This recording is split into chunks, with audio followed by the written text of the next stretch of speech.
Hey, what's going on, Unhandy fam? It's Nathan, and happy 2-week anniversary of Quarantine Theater. We are on our 14th episode. We've been going at this pandemic thing for about 16 days now, I think.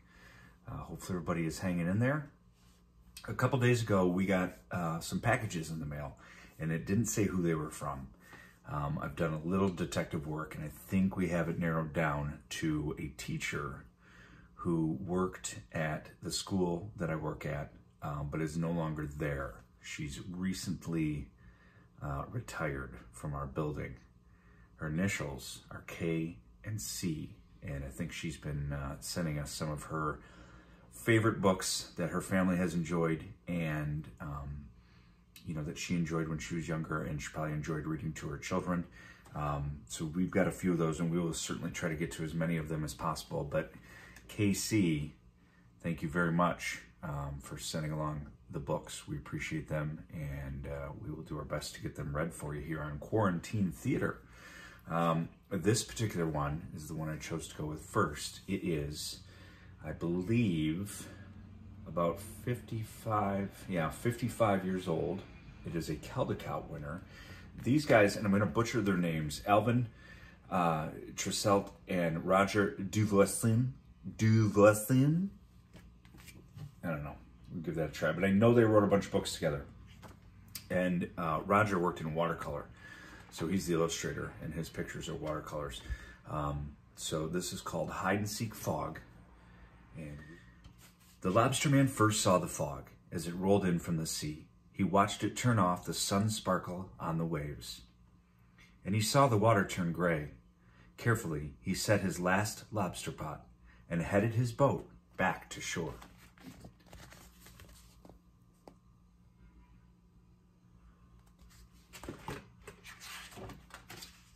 The dampness touched the crisp white sails of the racing sailboats, and suddenly the wind left them in the middle of the race. The sailboats had to creep home, around the islands and across the bay, ahead of the rolling fog.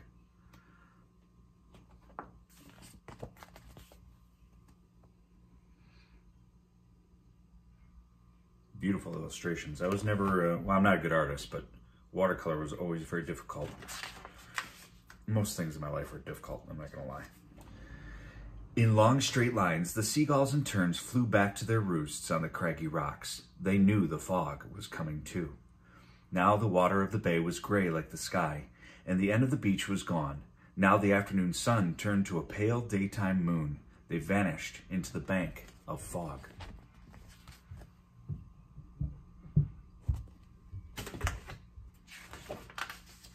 On the beach, the sand was suddenly cold and sticky.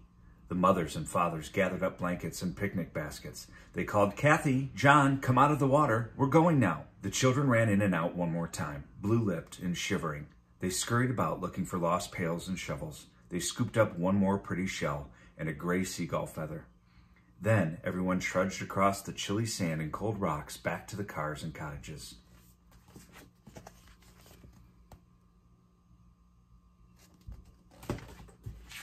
The lobsterman delivered his lobsters to the fishing wharf. He hurried home through winding streets just as the fog began to hide the town. The sailboats bobbled like corks on the dull gray water of the cove.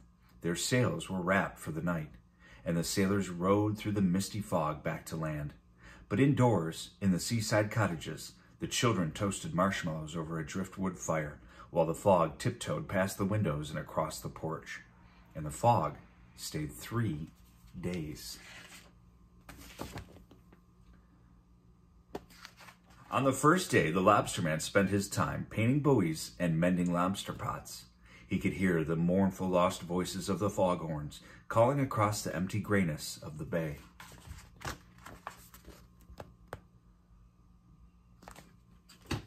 The fathers read books and took naps. Then they got out their cars and drove the mothers into town so they could do their marketing, creeping along the strange and hidden roads.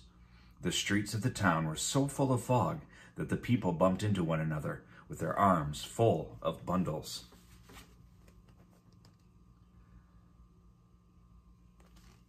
Only the children liked the fog. They played hide and seek, in and out among the gray-wrapped rocks. They spottled in the lazy lapping waves on the beach, and they got lost right in front of their own cottages. I'm not sure what spottled means.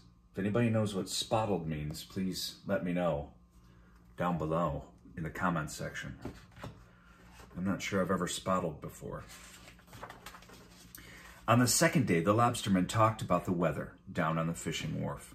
"The worst fog in 20 years, the lobsterman said, and no one could go out after fish."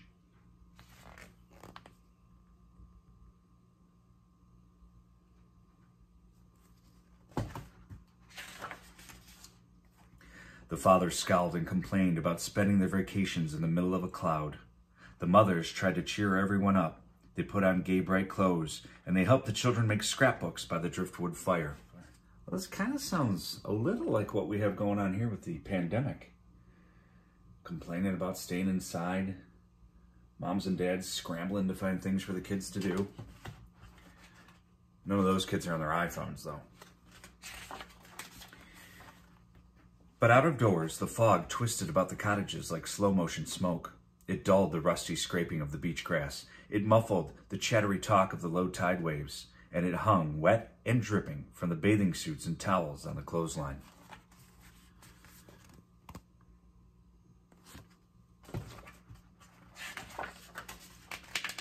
Then, on the third afternoon, there was suddenly a warm glow in the foggy air, and before everyone's eyes, the damp cotton wool thinned out.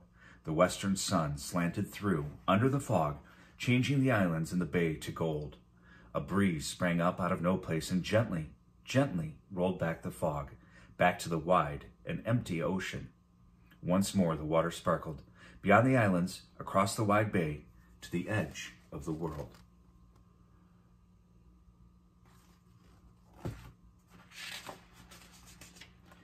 The lobsterman went down to check his boat and make sure that everything was all ready for the morning. The sailors made plans for a sailboat race next day, in and out among the islands.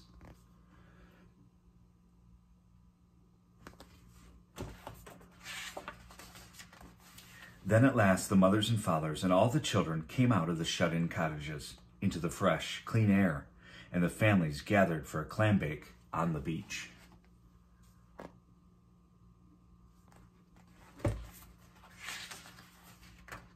That is the end. That is a happy ending. So maybe we're gonna make it through our fog. What do you think? Anyways, Casey, thank you very much. You sent me some classics to read, and we'll do our best to read all of those. So thank you again, and hopefully your family is doing all right through all of this. So, all right, that's gonna do it. Weekend's coming up. Tomorrow will be more of the same. Weekend, schmeekend, really. Every day is kind of the weekend when we're home. So. I'll be back tomorrow to read. Got a couple ideas for some weird videos I'm going to try to do. So, I don't know. Hang in there. We'll talk soon, okay? Have a great night. Sweet dreams. Talk to you tomorrow. Good night. Click.